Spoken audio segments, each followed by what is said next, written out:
आज का ये एपिसोड शुरू करने से पहले एक छोटी सी बात।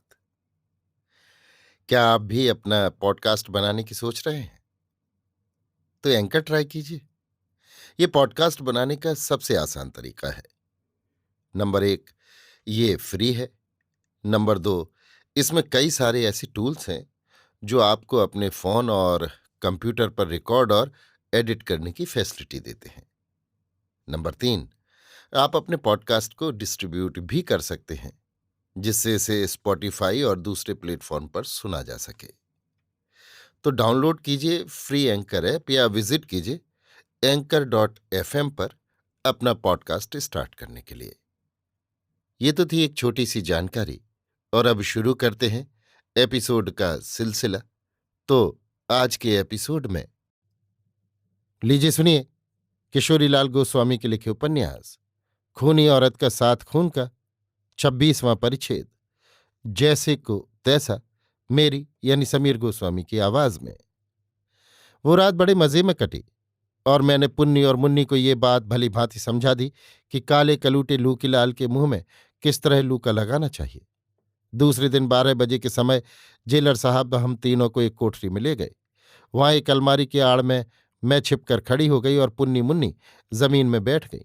तब जेलर साहब ने लूकीलाल को बुलाकर उससे कहा, सिर्फ 15 मिनट का समय आपको दिया जाता है।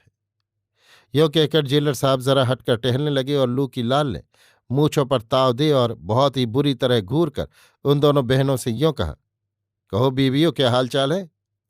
ये सुन मुन्नी तो कुछ न बोली, पर पुन्नी ने यों कहा, हाल भी अच्छा है और चाल भी ठीक है। लूकी, कहो अब क्या इरादा है? 1 अप्रैल को तुम दोनों छूट जाओगी। बोलो, अब तो मेरी दिली ख्वाहिश तुम दोनों पूरी करोगी ना?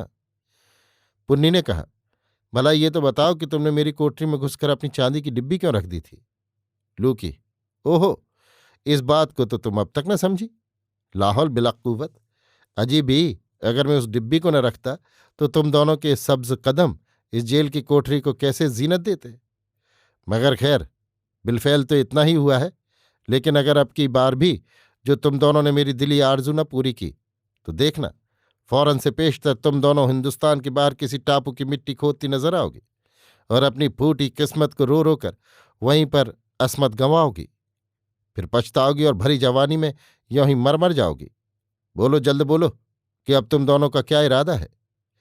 इतना सुनकर मुन्नी रिस में भरकर यों बोली, सुन बे कमीने कहीं के, उस बार तो मैंने तेरा सिर ही तोड़ा था, पर अब की बेर जो तूने जरा भी पाजीपन किया तो तेरी इस पकौड़ी सी नाक को मैं दांतों से काट लूंगी और तेरे मुंह पर 5 पैजार मारकर अखबारों में यह छपवा दूंगी कि मैंने लूकी के मुंह में लूका लगा दिया।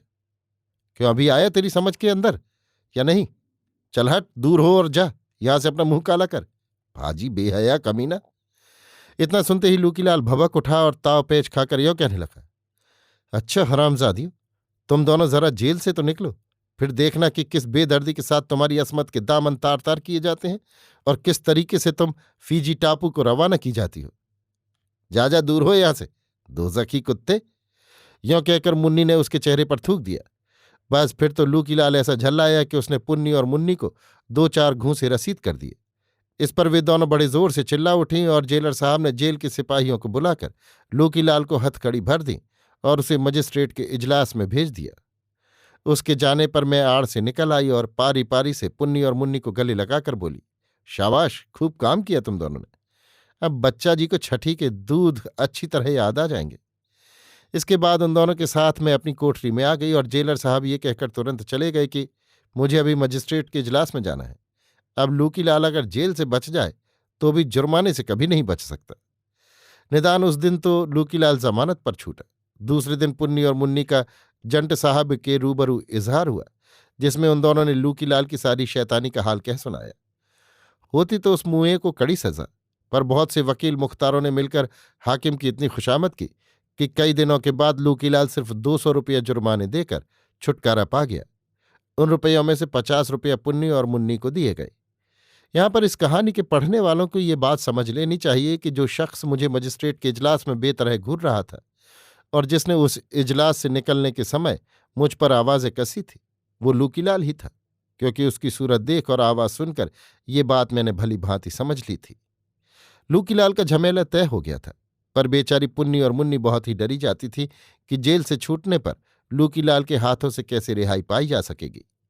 मैं उन दोनों को बहुत ढांढस देती थी और बार बार समझाती थी कि परमेश्वर पर भरोसा रखो, क्योंकि वही परमात्मा सबलों से दुर्बलों की रक्षा करता है। अभी आप सुन रहे थे किशोरीलाल गोस्वामी के लिखे उपन्यास खूनी औरत का साथ खून का 26वां परिच्छेद, जैसे को तैसा, मेरी यानी समीर गोस्वामी की आवाज में।